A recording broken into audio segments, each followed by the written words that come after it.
Welcome to the banks of the Thames at Vauxhall in central London. It's 7 o'clock in the morning, and in less than an hour's time, a mysterious structure, a series of 3,500-year-old wooden posts, will begin to emerge from the receding waters. Could these Bronze Age remains be part of a building? Maybe they supported a pier from which votive objects like this beautiful spearhead were offered to the Thames. Or just perhaps they're all that remains of London's first bridge. As usual, Time Team have got just 3 days to find out. But because we're dealing with tidal waters, we can only get at this structure for 2 hours every day. So can we solve this mystery with just 6 hours digging? This is a race against time like never before.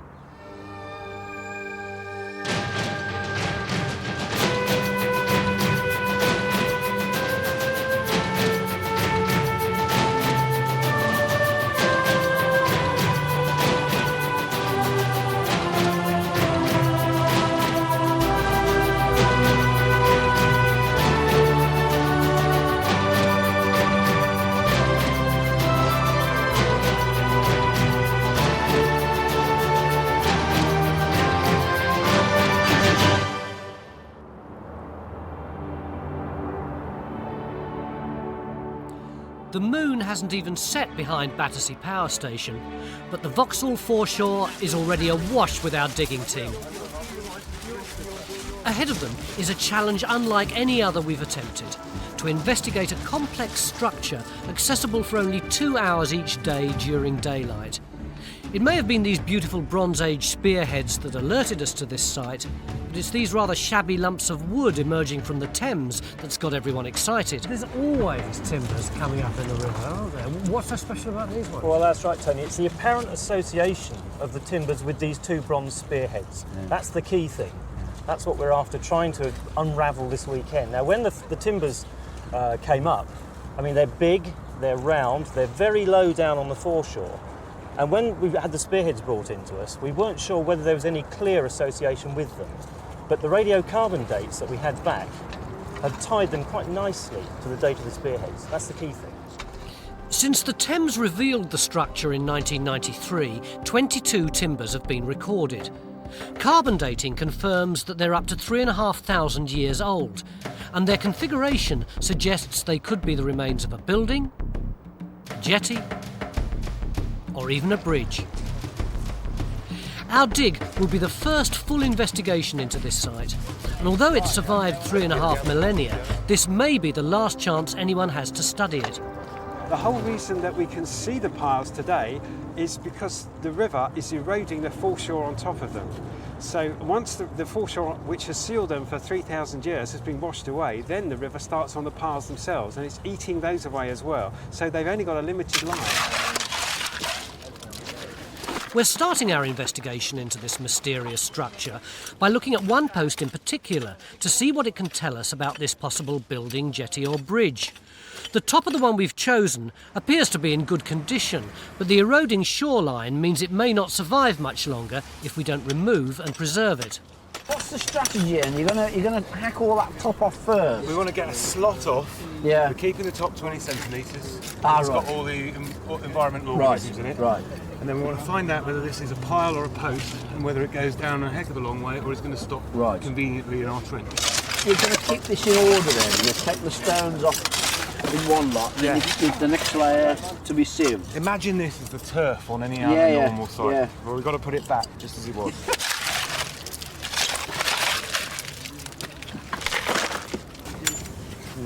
Ah! But there it is. That's the edge of your post. That is the timber. Yeah. Different sort of digging, isn't it? Yeah, nice big timber. Yeah. Every minute we have on this foreshore is vital, and the field walking and metal detecting surveys are already well underway. But lack of time isn't the only problem we face. The Thames has got notoriously treacherous undercurrents, so we have to have a safety boat on permanent standby. And then there's the ever-present risk of Vauxhall disease, the potentially lethal virus carried by the rats that live along the river. It seems an awful lot of hassle for a very little hole. Mick, that is pathetic. It's got to be the smallest trench we've ever dug on Time Team. What's the point of that? Well, there are two reasons really. One is we're not allowed to dig a big area because this is a sensitive environment. The Environment Agency don't want too many big holes. But secondly, we don't actually need to because this is a hole to get samples from so that we can take them away and work on them in the lab. So it's really a test pit to get environmental samples from.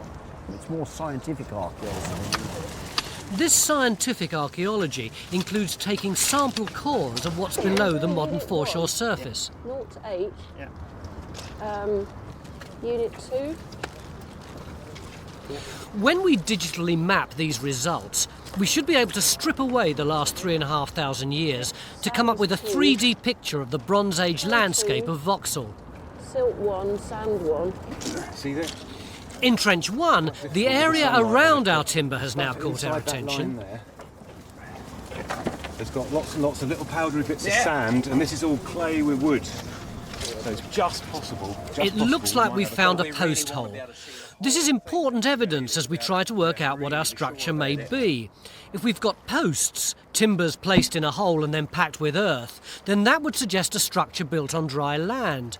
But if they're piles, sharpened timbers driven into the ground, then we could be looking at a structure built over water.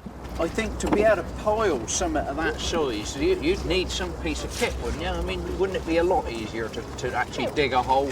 Wouldn't it make more sense to dig a hole? It would be much easier to dig it if you didn't have the tide coming up and sloshing around. You can't dig a hole if the water table is filling it up with water all the time.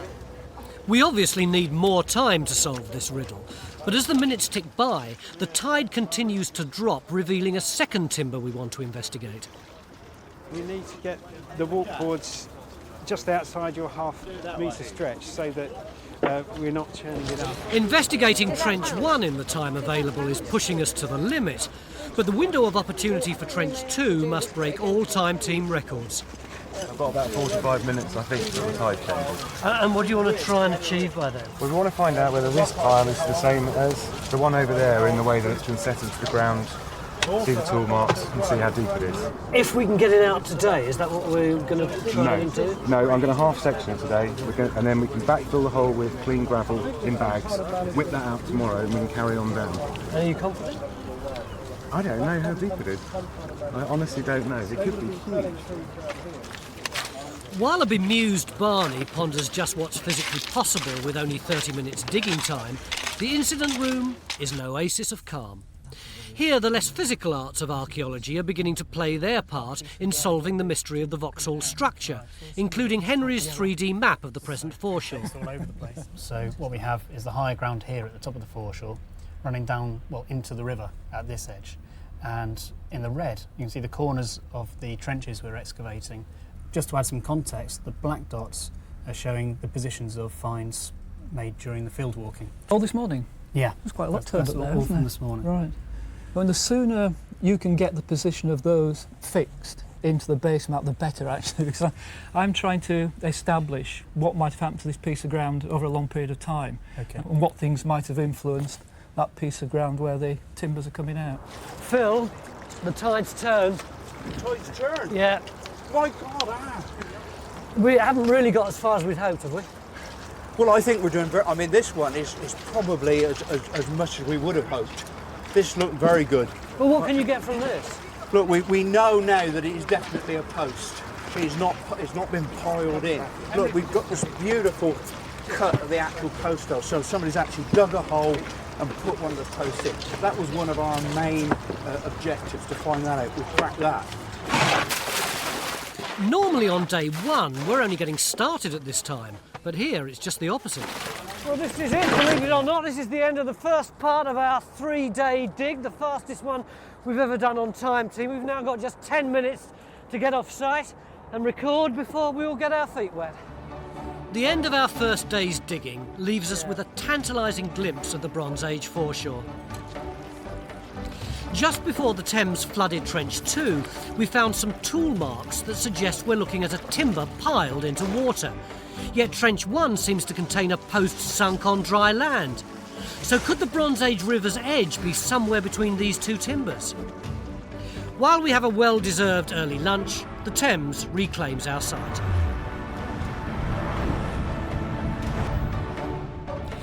After huddling around 2 small trenches all morning, the rest of day one's tasks are much less claustrophobic. Starting with Stuart, who thinks that our potential bridge may not have spanned the whole river, but crossed to an island. What other evidence is there on the Thames for islands existing in the Bronze Age? Well, we know there were islands here. For example, that building over there, the Houses of Parliament, that actually was on an island. A lot of people wish it still was. But, that island is Thorney Island, which was formed by the River Tyburn, which came in and demarked the sides of that particular island. Right. We're wondering if the river, which is very close to our site, the Effra, whether that had a number of different channels which would have formed a series of islands there as well. And if we can define an island, that could be an important trading position, an important administrative position, an important stronghold. Yeah.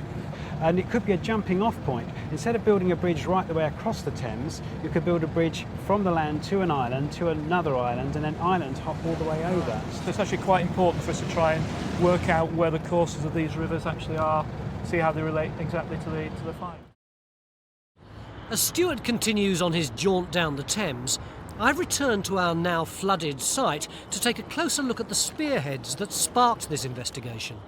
I don't understand why these are such good dating evidence for those posts. If you look at the force of that water, surely they could have come from anywhere upriver. Well, that's true, I suppose, in a way, Tony, but the thing is, I think if we talked, as we did, to the original finder, the point he made was that the big spearhead had been jammed point down quite hard into the foreshore, quite deep. Right. The other spearhead had been put at a slighter angle. Francis, what do you think was going on here? The fact that they're a pair is interesting, isn't it? Yeah, big one, little one, his and hers, who knows? But they were put in the ground on purpose as an offering. Are we talking about the same sort of activity that you have at Flag Fen that you run, where you seem to be having things thrown into the waters as offerings? Yes, I'm sure they were. Yes, I'm convinced that's what happened. And that's incidentally why I think the spear shaft was broken out. Right. It's been deliberately removed. They've been defaced, if you like. They've been killed. So you'd expect this structure we're getting down here to be some sort of platform rather than a functional bridge or something, would you? Well, I don't think in the past anything was ever simple. A bridge. Right. I think it was a mixture of a bridge and, say, Westminster Abbey. Right. There are different elements. So it was the crossing that mattered. Meanwhile, Phil's moved upriver to the wetland centre at Barnes. This sanctuary, run by the Wildfowl and Wetlands Trust, is a remarkably apt location to test out how our Bronze Age timbers may have been secured into the Vauxhall foreshore. Oh, Damon, you've got a much nicer spot than we have down in Vauxhall. much more Bronze Age, I think. It's absolutely gorgeous out there, it really is. I mean, this is the way I sort of see central London in the Bronze Age. Sort of reed beds and all the rest of it. But what on earth is all this? Well, here's a rough sketch that might give you an idea. What we got here is, we've got this issue of we're not sure whether the timbers in the river are piles driven in or posts set in the hole yet, but we think that there would be some piles further out in the river because of the water. So we're looking is a Bronze Age pile driver. Exactly. That with the Bronze Age repertoire of techniques that we know about from the boat finds and so on, we've put this together and we're trying to make a simple pile driving rig using the kinds of materials available. So basically we got a big lump of wood, which is that. Yeah, big lump of oak. And you've got a beautifully constructed hole in here. Well they didn't have drills in the Bronze Age. They had to use tools like this little gouge here, a rounded chisel. Right.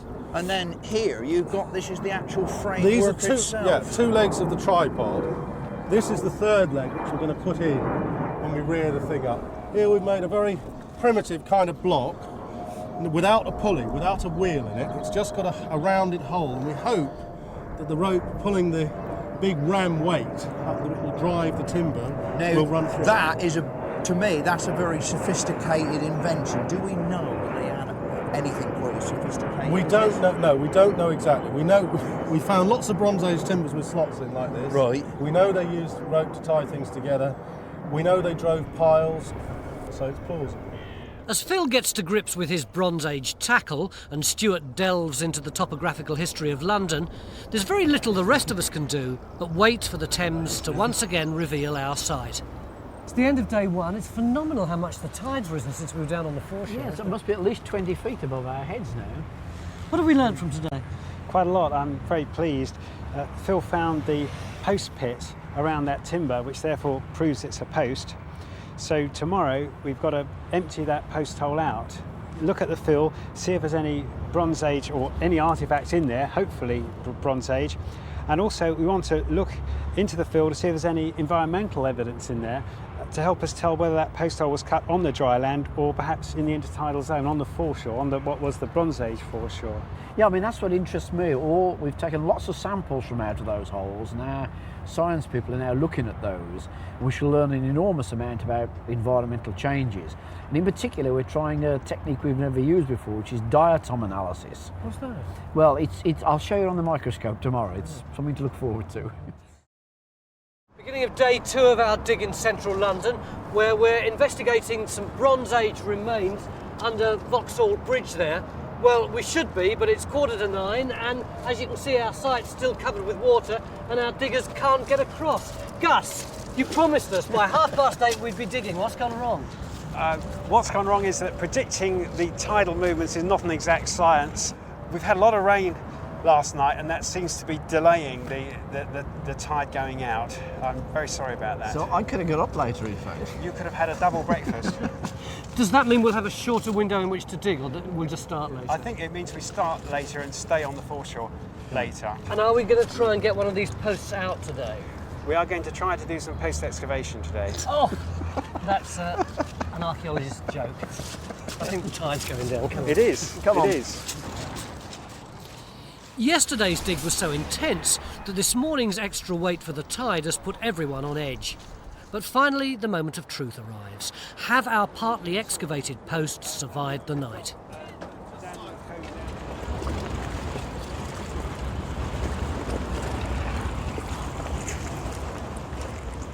What sort of state's it in then, Barney? Oh, it's excellent. Yeah? It hasn't suffered any... No, not at all. Yeah? And it's got the added benefit of a nice clean wash overnight. Yes. Not only is the timber in good nick, but it now looks like the Thames is going to compensate us for our late start. Great news. The Environment Agency has just said that it's going to be a low tide today, 15 centimetres lower than normal. Brilliant. That's unusual. But how much time does that give us? It could give us 15 minutes more. 15 minutes? Oh, I thought it would be much more. It's going to be like half a day. Oh, look, Tony, be grateful for small mercies. Look, we got 2 hours. An extra 15 minutes, what's that, another 8? The downside is that they reckon it's going to be a higher tide tomorrow. Ah, so that is... You win some, you lose some. It does mean that today is the day when we've really got to go for it. Yeah. Although we'll continue to survey and take core samples from around the site, most of today's work on the foreshore will concentrate on removing the timber from Trench 1.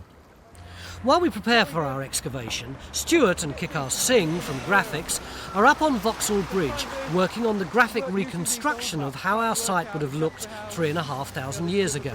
We've got this 1681 map that shows 2 rivers actually coming into the Thames here, which might indicate our site was on an island. Right. The northern river here is, see where the chap is on the ladder? Yeah. That's where that came in. Okay. And the other one is just to the right of the block of flats. See where the quayside curves round? Yeah. Now, what I'd like to do is get a graphic which allows us to patch that together and get an impression of the area at the time. The work to remove the timber in Trench 1 has now begun in earnest. It's important to know whether we're dealing with a post or a pile here, as it will help us determine what our structure is. Yesterday, we were convinced we were looking at a post, but now we're not so sure. You can actually see some very nice tool marks coming up at the bottom there. So either that's the beginning of a point, or it's simply where they've trimmed the bottom, but I think it may actually be the beginning of a point. You can see these tiny little fluted convolutions there. They come up a few centimetres above the water, just there. You see that? Something is beginning to happen. We may be coming close to an end now, hopefully. Brilliant. And Damien's also found evidence that the finishing touches to our structure may have been carried out in situ. Wood chips like this is an oak chip, possibly from working timbers like that for the bridge. But if you've got, if you like, construction debris, and that may be giving you a surface from which the work was going on, roughly, although obviously it's going to be trampled around. Yeah. There's the biggest piece of oak there. That blue-black stuff looks like oak timber. How do you know that's oak, Damien? Well, because you can see the medullary rays in it very clearly. These faint lines, can you see they're 0.5 millimetre wide? Those are the medullary rays, and they're very distinctive to oak. What are they? They're, if my face is a log for a minute, Yeah. there's the pith in the middle. Yeah. These are they're cells which form lines radiating out from the pith. They're very distinctive in oak, and so it's a very easy species or pair of species to recognise. We've got 2 native oaks. Elsewhere on the site, our coring results are helping us to build up a picture for the Bronze Age foreshore. But this unit here it's an organic mud. Right. It's a semi-terrestrial surface. People could have walked on it or built from it. Oh, right. We've lost a bit. It's eroded here. Yeah. But we've got plant remains in here. These, Yeah, I can think, see the bits of vegetation in there. I think this is part of older trees Right. which have been growing on this surface Yeah. here, and they've preserved nicely. So this is what I think is the surface roughly contemporary with the structure being built. Right. So a mid-Bronze Age date. We have lost a little bit, Yeah. but I think it's from around this horizon. So what the would that structure have was looked built. like at the time? Well, what we have to envisage really is, I suppose, if you don't have any of this gravel here, Yeah. but instead you've got vegetation, so you've got some low-lying shrubby plants, but you've also got these older bushes Right. growing as well. So you've Yeah. got a vegetative foreshore, Right. and it's Right. gradually sloping down from what we've seen in Yeah. all these cores. So much nicer than this. We want to know as accurately as possible what 1500 BC Vauxhall looked like, which means we need to know the sort of plants and trees that grew here. So we've sent a small team 20 miles down the Thames to Erith in Kent to survey the fantastically preserved remains of a Bronze Age forest. Well, we're going to basically concentrate in this area because we know it's going to be Bronze Age, so Right. it's going to be contemporary with the Vauxhall structure. We don't want to go anywhere down there because the way the foreshore's eroding at the moment means that that's all actually Neolithic woodland down there. Right, okay. So we're going to concentrate up here. Okay. What I think we'll do is we'll just number the trees 1, 2, 3, 4 as we Okay. go along. I'll take the diameters of the trunks or stumps and radio that through to you, and you can put that straight on. Right, okay. Okay, shall we sample? By measuring, surveying and taking samples from the stumps and roots on this site, we can build up a very good representation of how woodland would have looked along the Bronze Age Thames. Woodland that would have provided the raw material for our structure. There we go, the ground surface has been eroded away from these buttresses, so the ground surface would have been around here. It looks very much like an oak tree, and it's not a huge one either. So I guess it's very much the size of the ones which were being used at Vauxhall for the construction okay. there. Has anyone got any idea how long we've got? Well, the lady from the Environment Agency says there's not going to be very much slack tide, so once it turns, it'll come in. So any minute now. Any minute. Back on site, we've barely an hour to go, and this race against time means we have to concentrate all our efforts on the attempt to lift the post in Trench 1, which means unfortunately Trench 2, right on the edge of the river, has been officially closed down. Just beginning to move as you're leaving with the shovel. Is it moving, Phil? I think it is actually, Tony. I mean, Oh, it's definitely wobbling. yeah, it is. I mean, we can get rid of some of this clay around it. It's really sticking to it. We want to keep it protected on this side, Phil, Why don't you want to dig all the way round? because then the whole thing will just come out and we'll be left Don't we with want it to come out? Yeah, but we want it to come out in a controlled fashion. If we take the stuff away on all sides, it's just going to fall. So you're going to dig down Dig one down half one first of all. side, free it up, then attach something that will brace it. Yeah. Then dig down the other side, free it up, same again, and then lift it out. In 35 minutes. That's the theory. Keep digging. Is it worth taking out another quarter? Damien, have a look down here. Some of them are starting to think that there's evidence that it's narrowing to a point. What do you think? Yeah, I mean, I think that's plausible. We had a false alarm earlier where we saw some tool marks higher up, perhaps where they were just removing a bulge, and hopefully this is not that. Yeah. And it is actually tapering into a point. It certainly does start to look like that. Now, if this pile is like some of the others we've seen from further up the river, smaller ones, then I would imagine you've got a good half a metre to go yet, at least. Another half metre, Phil? We had Yeah. such high hopes this morning to get this out. But time and tide wait for no man, not even the mighty forces of Time Team. Phil, if that's moving, won't it come out? Well, I mean, the trouble of it is, I mean, it's literally flexing at the minute, Mick. Yeah. And I mean, with this clay and the amount of water is just sucking around it. So even if you tried to pull it out, it would still... We're afraid that if we flex it too much, it'll snap in half. So it doesn't look like today, does it? So close and yet so far. To dig down almost 1.5 meters in such difficult conditions and still not get the timber out has been a major disappointment. How are we going to look after it for the next 24 hours? What we're going to do, once it's been cleaned, photographs have been taken, some plastic wrapping is going to be put around it to protect it from tool marks. Then we're going to put buckets at the bottom and the gravel bags on top of that. That should protect it quite nicely and obviously make it easier to get out tomorrow. We now have only one digging window left. The clock's also ticking for our lab-based archaeology, but we're starting to get promising results. First up are the coring samples we took from the Bronze Age level of the foreshore, and specifically the mysterious diatoms that Mick promised me yesterday. Diatoms, what are they? They're microscopic algae that are of interest to people who are interested in sediments because they have a silica skeleton which can be preserved. That's that feathery looking thing? Yes, it is. That's the edge of the diatom, and in the middle you'll see the ornamentation of the centre. This is a diatom that you find in estuaries between the sea and the top of the tidal head of the river. So how significant is it that we're on or near the tidal head? Very significant. This is actually new news.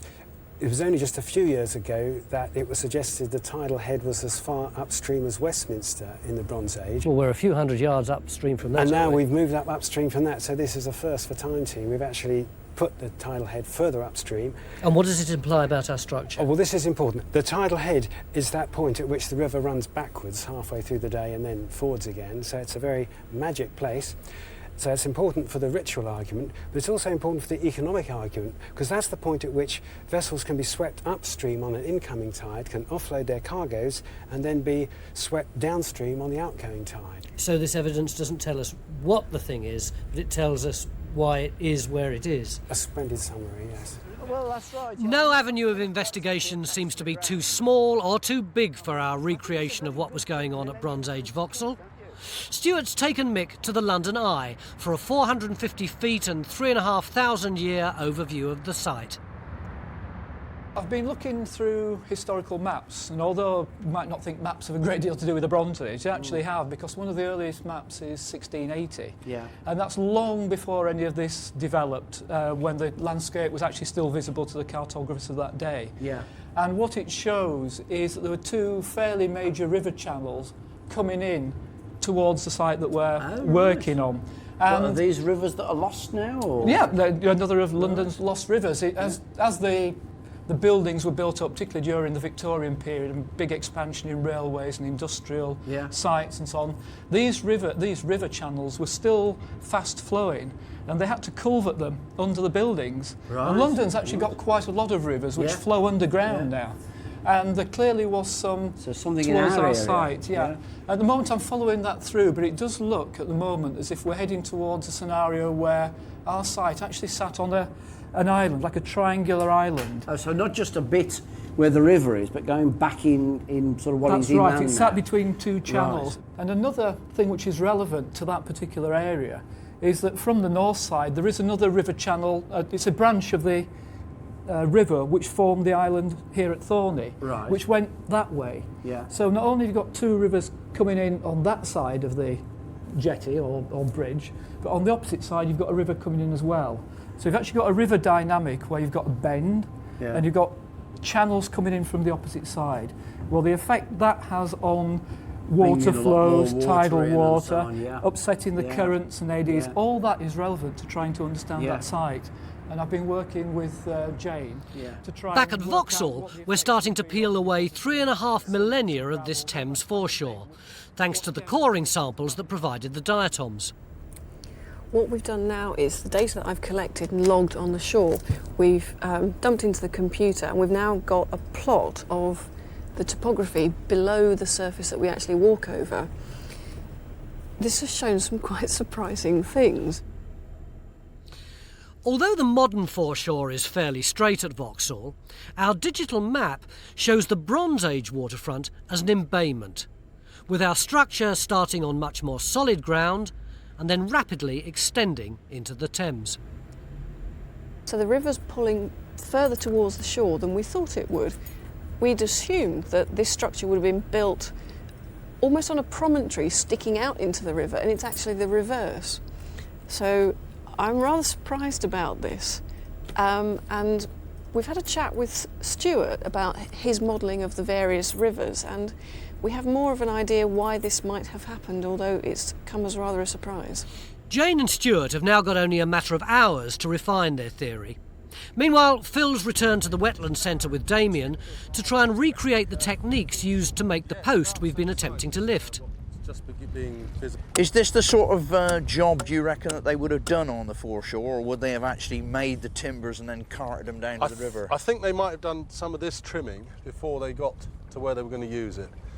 And probably cut joints and things like that down there rather than do the basic trimming, because it makes the timber lighter and easier to slide and handle. Do you want to have a go? Yeah, I'd love to have a go. Oh.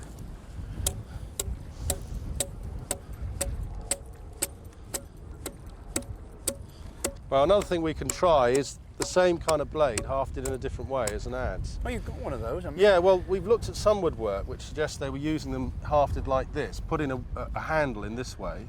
So you've got your axe there, and there's the... So that's the axe with the blade parallel with the handle. Yeah, and this is the set crosswise. adze set there crosswise. Yeah. So, Damien, why did they go to all the trouble to take the bark off? Well, I think there are two probable reasons for that. One is to make it easier to drive the pile, to make it smoother, less friction. The other is the bark's a real home to the fungi and beetles that decay the wood, so it'll make the timber last longer. So you're nearly there, Phil. I reckon we am, Damien. Yeah, it's really starting to look like the timber on the foreshore at Vauxhall now. I mean, you look at this area here particularly, you look at that fluting there, rather faint but definitely clear, and that's really almost exactly what we've got there. They are actually, yeah, exactly like that. Mick? Yeah? See that log floating away? Yeah, it's not one of ours, is it? Well, no, I looked at it and it looks remarkably like one, but I don't think it is. It's got pitch or something on it. We just hope not. We were thwarted today. Yeah, but we'll carry on tomorrow. We're going to get there? Well, I think my main worry is that I think to get it out in one piece, which is what we want to try and do, is going to be very difficult. There are obviously some sort of ancient cracks in it. You notice that when Kerry was working down there, the whole thing was sort of... It was really moving, wasn't it, wobbling, and I think there must be some cracks across it. And so I've got my fingers crossed. So tomorrow we're going to get that massive pile out of there at last, aren't we? Yeah. 7:30 day 3, and London's already a blur of activity. Apart, that is, from our incident room near Battersea Power Station, where the elements have conspired against us. The rain's been tipping down. We've lost all our electricity except for this one power line, which we've run off the security guard's hut, so we can get this computer working to allow Kicker and Stuart to finish their work, which could be vital. Mick, is all this an omen? Well, we seem to be struggling a bit with the water, don't we, one way or another? Not half. But I think it's all beginning to come together. We've got the coring results from Jane. Yeah. And that's produced a lot of interesting results. And we're waiting for Stuart to finish the mapping, but both of them seem to be coming together with a really rather interesting, exciting theme. So we need to get here early so they can get on with that before we get down on the beach. How long before we can start digging? Well, I think probably about an hour and a half, so we've got time to sort that. And are we going to get that flipping post up I today? hope so, yeah, that's what we're here for, isn't it, really?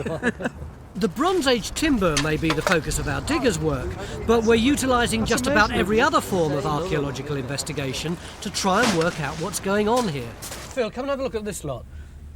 This was found when we were doing the shore walking. Yeah? Any of it Bronze Age? Is that her yes or her no? That's no. No, I'm afraid this is all a lot earlier than the Bronze Age. So what sort of date are we looking at? Well, I mean, with cores like this, Mesolithic, sort of maybe 8,000-10,000, right through to about 4, something like that. So several thousand years before. And the rest of it, you've got a bit of flint axe there, polished flint axe, Neolithic, first farmers and settlers around here. How can you be so confident that this is Stone Age and not Bronze Age? Totally different way of working the flint, Tony. I mean, no Bronze Age person was capable of making regular blades like that. No way. How would they make blades? They wouldn't make blades. They were just basically taking a piece of flint and knocking flakes off and making the tools out of that. It's a much, much poorer quality of technology. So that suggests no settlement near to the structure at all. If the Bronze Age people were still living around here, they'd be using flint. Yeah, yeah. So people lived on our site during the Stone Age, but they left before the Bronze Age structure was erected. That rules out the theory that it's a building, leaving us with either a jetty or a bridge. It now seems the key to understanding our structure is working out how the Thames interacted with the land around it 3,500 years ago. Yesterday, our analysis of the coring results and microscopic diatoms suggested that the tidal head of the river reached Vauxhall during the Bronze Age. And now Stuart thinks he's completed the jigsaw by recreating the paths of some of London's lost rivers, including the two arms of the River Effra that surrounded our site. As you can see on here, the northern channel comes into the Thames up here, just below Vauxhall Bridge. And this southern channel, which is the most important one, comes out and there's our site. So our timber structure is right on the edge of where this southern channel would hit the Thames, and that fits in with the sample data that Jane and Henry have put together. It all starts to match. The other point to make about that really is that, to simplify it, we've got the Thames like that.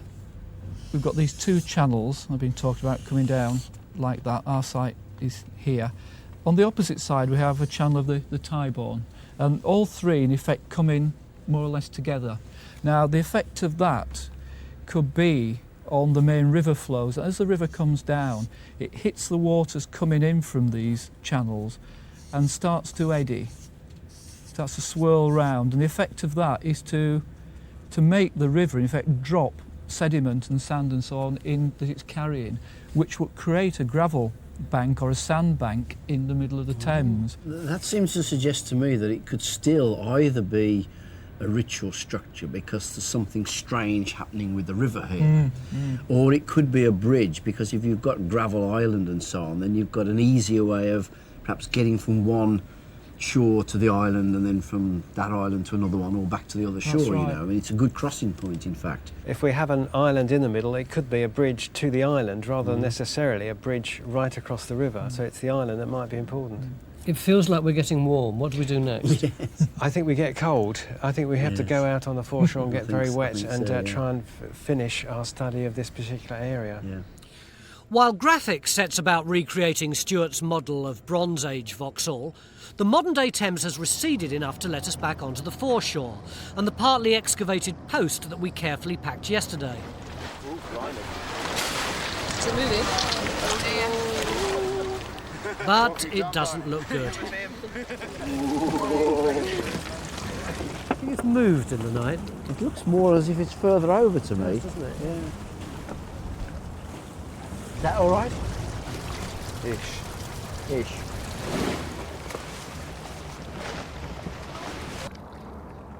In fact, it's not all right. As we remove the last gravel bags from the trench, we find that our worst fears have been realised. This is a real disappointment for our diggers, who've worked harder and faster than they've ever had to before. Right, we got it. But it doesn't look like there's anything we could have done to prevent the timber snapping. Look, there's an incredibly old crack. Look, I mean, there's no way that would have We'd have stayed been lucky, up. wouldn't we? Well, it's We'd have already been lucky. broken. Yeah. It's just. I think if we just get it out from here, I'll wet it down and bubble wrap it up on the foreshore so it'll be safe there. Shall I give you this bit as well? Yeah, you can. All right. Somebody support it onto you. Although this setback has cost us almost half of today's digging time, we're not giving up yet. As we try to remove the rest of the timber, the fresh silt on the wood still in the ground shows how big the crack was. We'd never have got it out in one piece. Have a look at this, Damien. Well, we've got fairly clear shallow marks here, quite narrow and quite rounded, as we've been seeing earlier. We can see them more clearly now. And there's another bit, I think, down here, isn't there? a chance to hold that up, we can have a look. You see, the blue stuff isn't paint, it's an iron mineral called vivianite, and it shows up the marks rather well. Very narrow, they're actually only about 30 millimetres wide. Very small tools that they're using, very light. These little marks here are what we call in-cuts, where the tool's been swung in at an angle to chip up the bark into sections to pull it off, and you use the tool at a steep angle, then you use it at a shallow angle. So you get the two kinds of marks. It's quite normal to see that. And there's another big crack here. I mean, this is going to have to be really carefully supported, otherwise it's going to fissure all over the place. But something I think has given that a big thump. That's the problem with all the structures along the river. As the banks erode, they become vulnerable to this damage from river traffic and even people standing on them. John, how do you know that this is older? Well, this is a cross-section through the stem. Okay, well, we have the porcelain. Up in the incident room, the final results of the Erith Bronze Age forest are now being incorporated into our reconstruction of Vauxhall 1500 BC. What we've seen at Erith is that the slightly higher ground on the site there is supporting the dryland trees such as oak, ash, elm and cherry. So presumably if this is a higher gravel area, you're going to have these dryland species growing up here, and then the alder fringing the rivers as you come down onto the River Thames. Along these minor rivers we'll have reeds, but then there will be a narrow strip of high reeds along the Thames, probably either side of the platform. The archaeological puzzle that's Bronze Age Vauxhall is almost complete. We just haven't had enough time to get the rest of the timber out of Trench 1, but the very final mattocking of this dig seems to have answered the question that's bugged us since the start of day one. Was this wood a post or a pile? Let's have a look at that chunk you've just knocked off. Well, that's that sound. You see, it is just the faintest. But I don't think. I mean, that's too small to be a post hole. That's like what you do if you drove it in. There's the edge of the timber. That is far too shallow a distance to represent a post hole. Oh yeah. So I reckon certainly by here we could well be into pile drilling. Part of our project design demands we restore the foreshore to its previous state. And as it's such an environmentally sensitive area, that includes replacing the timber we've removed with the one Phil and Damien made yesterday.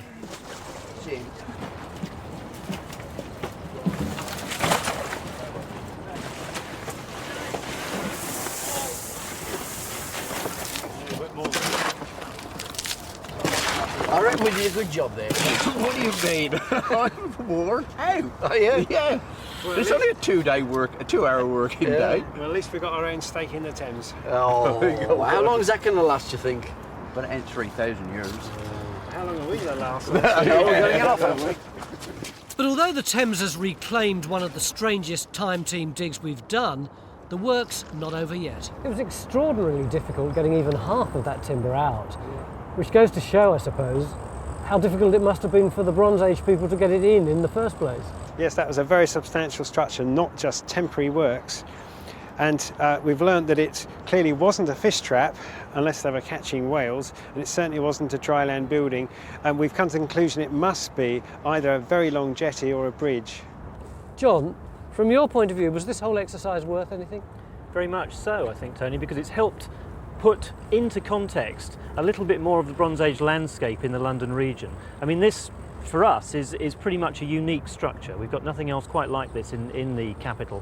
But what it does, as far as I'm concerned, it links the river with the dry land. What's happening out there in midstream? Have we got a midstream island or something? What's happening behind us? Have we got settlement activity? Have we got fields, droveways, all this sort of thing? What do you reckon was going on here? I wish I had the answer to that. Whatever it was, I think it was very, very complicated. It was a crossing place, probably, yeah. But we know now of about 10 or 12 of these strange crossing place sites in Britain from the Bronze Age. And nearly all of them have some element of religion. So you'll find perhaps bits of human bones and bodies and broken metalwork and pots that have been smashed and that sort of thing. They're making offerings to the ancestors, I think. But there must have been a very strong motivation to take two beautiful objects like those spearheads, break the hafts off them, and then offer them to the waters. Our dig concentrated on a claustrophobic 1 square metre trench, but we've gathered our evidence from locations along a 20-mile stretch of the River Thames. So what does all this information tell us? Well, the oak timbers were piles driven into the Bronze Age foreshore. They may have supported a jetty for votive offerings to a newly tidal river that had dramatically changed the landscape at Vauxhall. But I prefer to think the evidence suggests that they belong to the oldest known bridge on the Thames.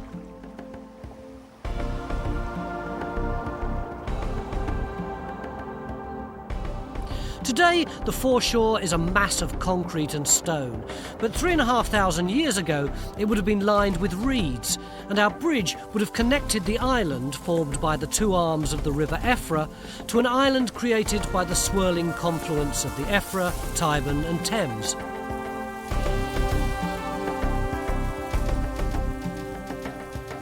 Now we build right up to the water's edge, but then there were no people living here. They'd all moved inland towards a forest of alder and oak.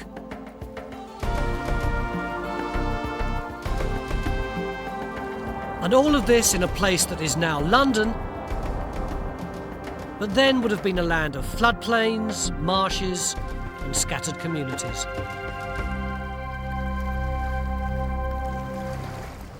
We need someone on the other side watching the foot.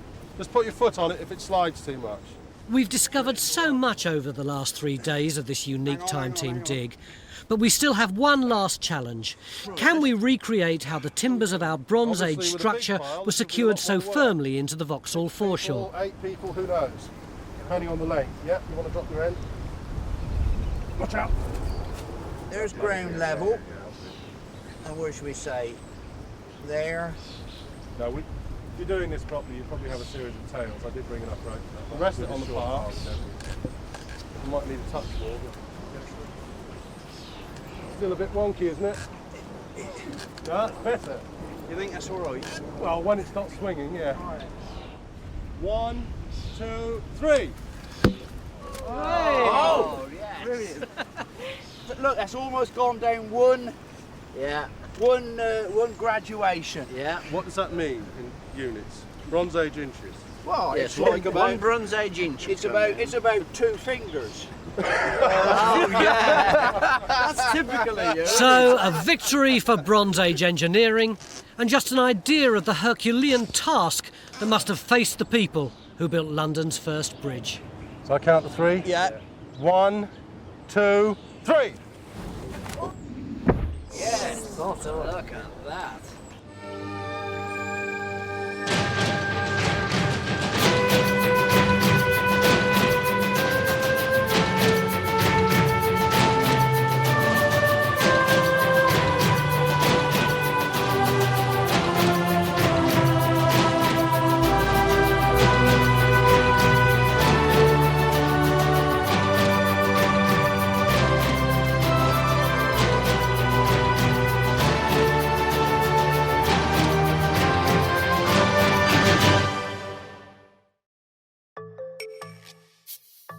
Join Time Team on Patreon to access exclusive 3D models, masterclasses and behind-the-scenes insights.